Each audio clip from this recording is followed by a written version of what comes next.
यही है वो ओरिजिनल मटके वाला तिला जिसका मैंने आपको कहा था कि मैं वीडियो बनाकर आपको बताऊंगा कि इसके अंदर क्या क्या शामिल किया जाता है, कौन कौन से जानवरों की चर्बियां इस्तेमाल की जाती हैं, कौन सी जड़ी बूटियां इस्तेमाल की जाती हैं और कौन से रोगनियात इस्तेमाल किए जाते हैं।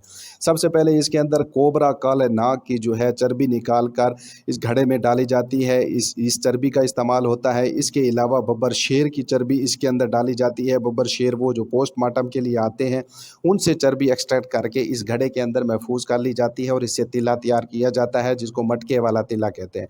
इसके अलावा इसके अंदर मगरमच्छ की चर्बी शामिल होती है, कछुओं की भी चर्बी शामिल होती है। ये 4 चर्बियाँ इसके अंदर महफूज करके इसे तिला बनाया जाता है। जिनका नफ्स बिल्कुल सिकुड़ चुका है, छोटापन है, पतलापन है, लंबाई नहीं है, मोटाई नहीं है, सख्ती नहीं आती, पावर नहीं है, तो उनके लिए बेहतरीन किस्म का तिला है। ऐसे अफराद जो थक चुके हैं, हर तरफ से मायूस हैं, उनके लिए ज़बरदस्त किस्म का ये तिला है। इसके अलावा ये सारी चर्बियाँ इसके अंदर डालकर, इसके अलावा इसके अंदर रोगनियात जितने भी हैं वो सारे डालकर, जिनके अंदर ग्रोथ हार्मोन वगैरह, विटामिन वगैरह वो सारे पाए जाते हैं, वो सारे रोगनियात इसके अंदर डाले जाते हैं। इसके अलावा इसके अंदर जंगली सांडों की चर्बी इस्तेमाल होती है। कुछ लोग जो है फार्मी सांडे इस्तेमाल करते हैं, वो तल कर उसकी चर्बी से तेल निकालते हैं, जिसको सांडे का तेल भी कहते हैं। उसका भी रिज़ल्ट होता है, लेकिन इतना अच्छा रिज़ल्ट नहीं होता, इतनी अच्छी तासीर नहीं होती जितनी मटके वाले तिले से रिज़ल्ट लोगों को मिला है। तो ये मटके वाला तिला मशहूर और मारूफ़ है। इसके अंदर मुख्तलिफ़ जानवरों, रोगनियात और जड़ी बूटियाँ इसके अंदर शामिल होती हैं। बहुत ही कीमती जड़ी बूटियाँ हैं, जैसे कि जिनसिंग है, अक्करकरा है, असगन नागौरी है, दारचीनी है, लौंग है। ये जड़ी बूटियाँ जो ग्रोथ हार्मोन रखती हैं, ग्रोथ करवाती हैं, मसल की, टिश्यू की और मर्दाना पावर के नुस्खों में बहुत ज़्यादा इस्तेमाल होती हैं। टेस्टोस्टेरोन का लेवल, का हार्मोन लेवल जो है वो ज़्यादा करती हैं।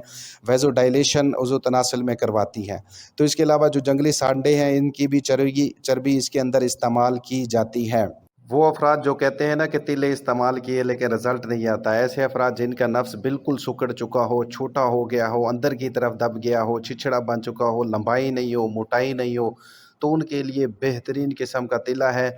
सिर्फ 2 कतरे ही इसके लगाने से इसका असर जो है नज़र आना शुरू हो जाता है।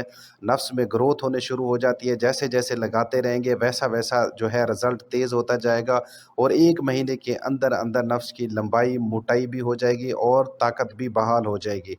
इसको गिल हिकमत करके तैयार किया जाता है। सारी जड़ी बूटियाँ इसकी डालकर जंगली ओपलों की आग दी जाती है, जो 3 दिन तक आग लगती रहती है। उसके बाद 3 दिन के बाद इसको निकाल कर इसको महफूज कर लिया जाता है और इस्तेमाल करने के काबिल होता है। इसको इस्तेमाल कर सकते हैं।